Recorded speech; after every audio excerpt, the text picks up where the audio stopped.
Okay, our baby chicks have been outside for a few days, like our last update where we set up the heat lamp and the water outside, and they've been doing fine. And we're about to move the chicken tractor just about 10 feet or so. Let me back up and kind of show you what we're thinking. So they're under a great big fir tree. You can see the size of that trunk, it's a monster. And in the next 4 or 5 days or so, we're gonna get plenty of sunshine. And so, I'll use my finger to point. They're kind of more under the tree here that's more shaded. And all that sunshine from that grass right here, we're just gonna move them out 10 feet over there so that for rain purposes and stuff, they'll be under some of those branches, but we're gonna push them out where they get more sun. We're facing south, the camera's facing south right now, so the sun is kind of out on the sky this direction. We're pushing them out that where they'll get all daytime sun. So we're just gonna adjust them, move them out there some. So Tina and the kids are rounding up the baby birds and sticking them in this box. And I will need to go and unhook the water hose, unhook the extension cord, and then move them. I got baby runner. You're okay, little peeper. Say hi. Say hi to the camera, little peeper. All right, let us turn off the heat lamp. We'll unplug the extension cord.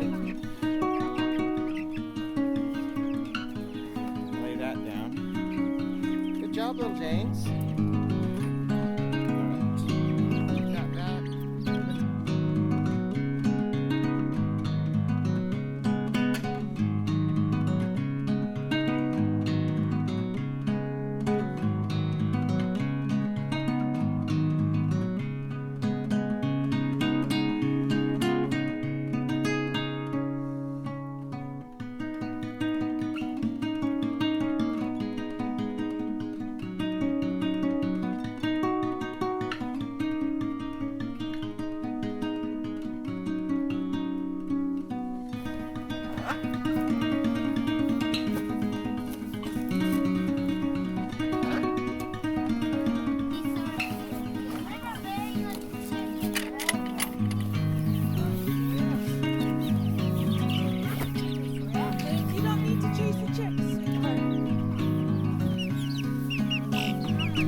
Okay, looks like water's not flowing, so we'll have to do that siphon thing. Go ahead and start taking that off. Okay, now start sucking. You got water? Okay, now screw it on again.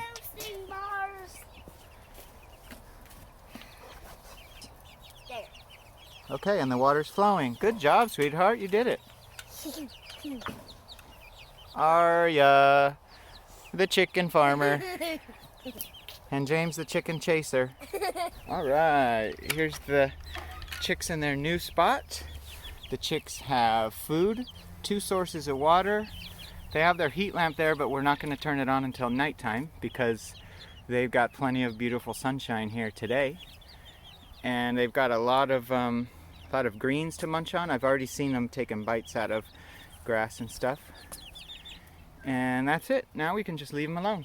Here's a kind of wider view of what it looks like. They're still kind of under that tree, but they also get a lot of sun since it's south facing. And they're just kind of at the edge of our little field here, where there's the bunny tractor over there, turning all the way around. There's the other chickens over there, and the kids chasing them. The kids love chasing chickens. Little chickens, big chickens, they just want to chase them. Oh, and James is already holding a chicken. Cool, so that's our baby chicken update for today.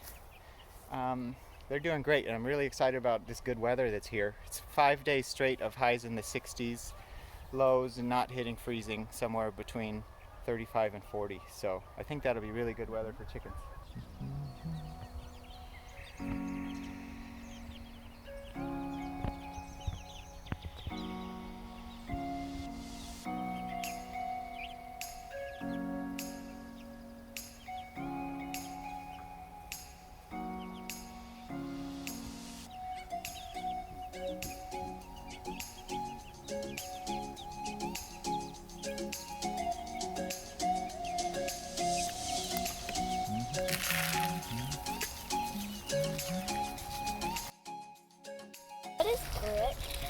It's like hard little rocks and stuff that birds that eat seeds and other things, they need to put some rocks and stuff inside of their body to help break down the food. So I'm adding some grit to start getting that in their systems too.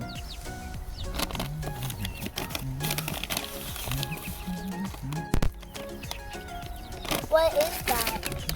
Grit. It's like little bits of rock. What?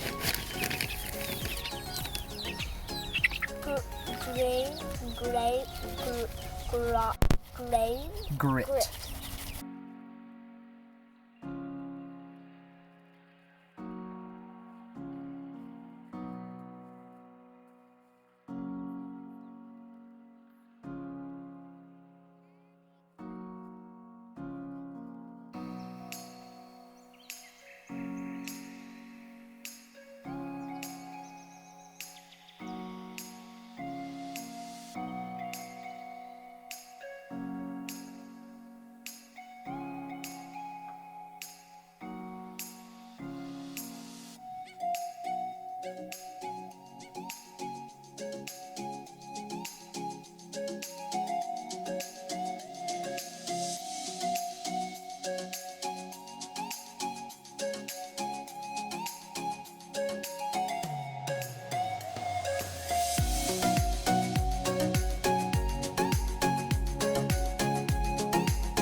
Good morning. This morning we need to completely move the chicken paddock that they're in.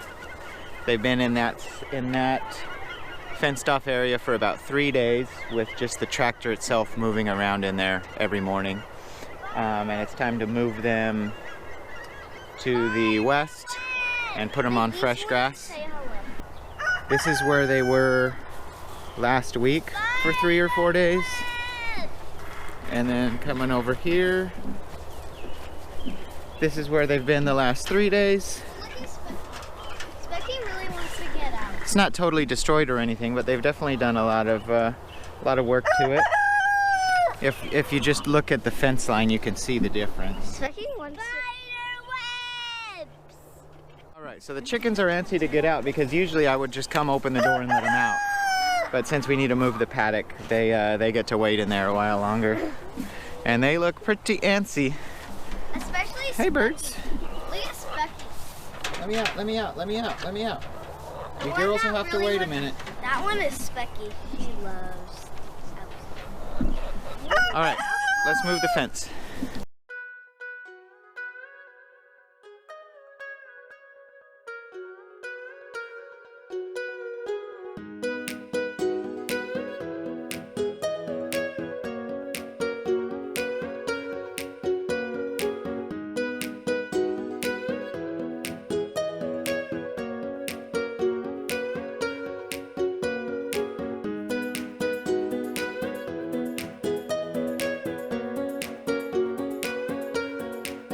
Okay, really?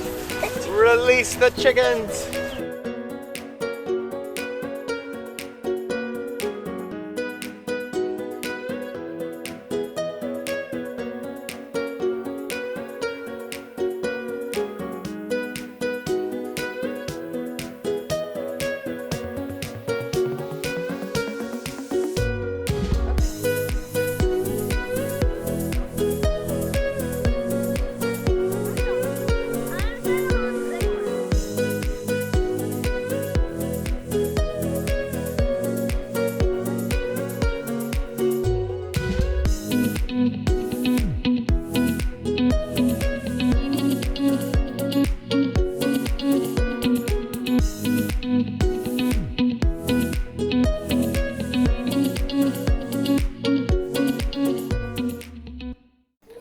Okay.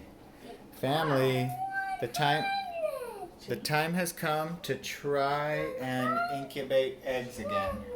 We tried a couple months ago and we were completely unsuccessful.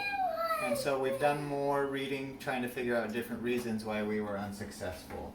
So, thinking about them, one was we don't know whether or not Gandalf, our rooster, was even fertilizing the eggs a couple months ago. We hadn't seen him in action, and we hadn't set up a fence to let the chickens out into little paddocks during the day. And I don't know if that had anything to do with it or just his age, but because he was pretty young when we got him, so he might have been right on the edge of maturity.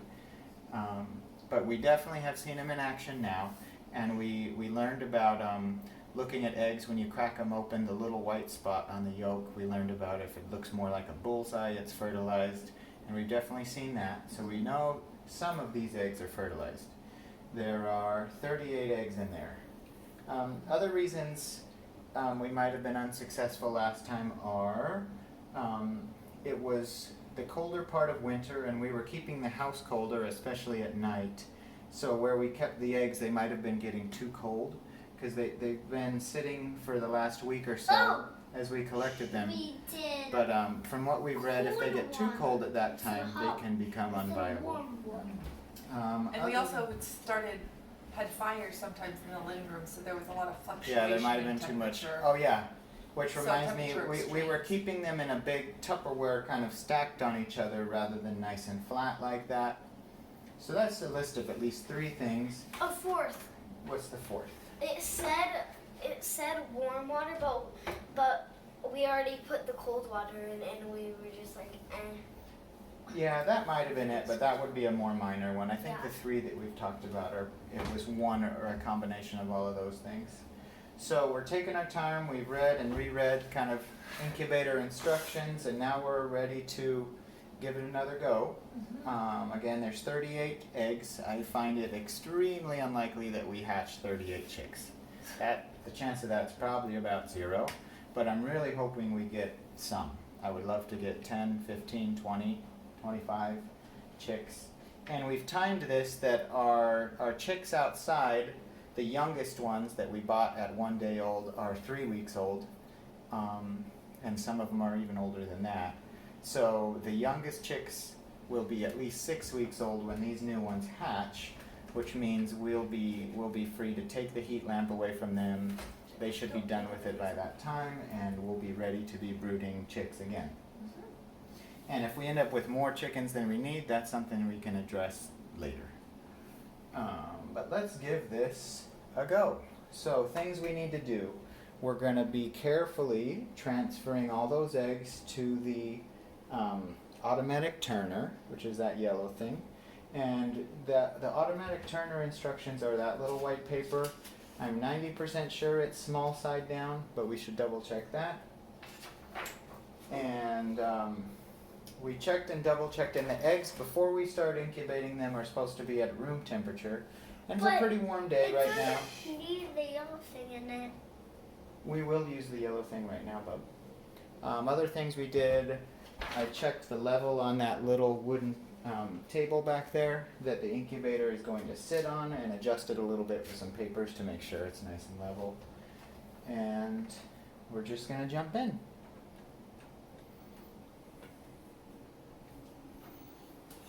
You guys excited for trying to hatch our own baby chicks?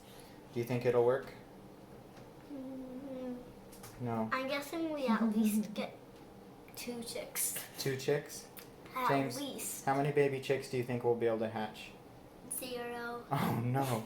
Mama? Morale is low. Pessimistic crowd here. What do you think? Let's hope 10. 10? Yeah. I'm going to be optimistic. I think our boy Gandalf has really got the job done. I'm going to say we're going to get 20 chicks. I'm not betting any money on that. Okay, we are going to safely put the eggs small side down into the turner. 0.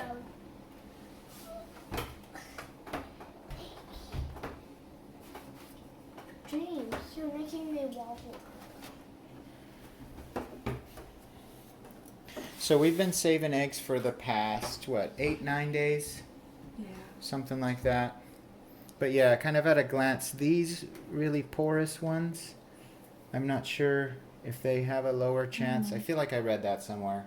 But we've got a nice variety. The only eggs we're 100% sure of who laid them, these dark brown ones, are Barnevelder's eggs.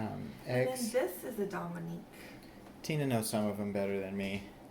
Just, yeah, the dark brown and then the Dominique. And then we think that these lightest ones are Specky, the speckled Sussex, don't we? Yeah, I think But then so. all the shades of light brown are, they're either the golden Wyandottes, the silver Wyandottes. There's a whole mix of them. Next, we're gonna put warm water into this. So go ahead and get that. Just careful. Pouring it into the number 1 slot. And we do the number 2 later. in the So this process. water is for humidity during incubation. Ooh, there's a lot of eggs. Is it heavy? A little bit.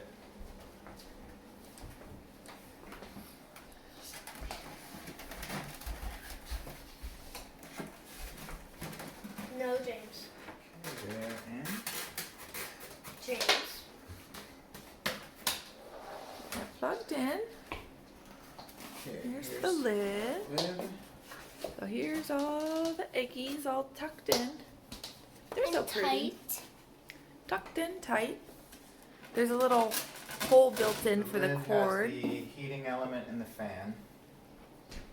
So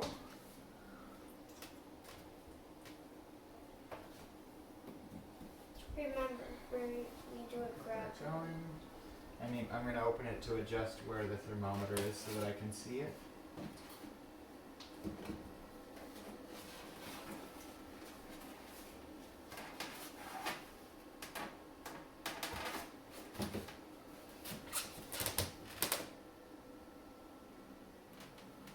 Alrighty. All right, now I'm going to keep an eye on the temperature and try to bring it up to 100. And keep it there for 3 weeks. Alright. Happy little eggs.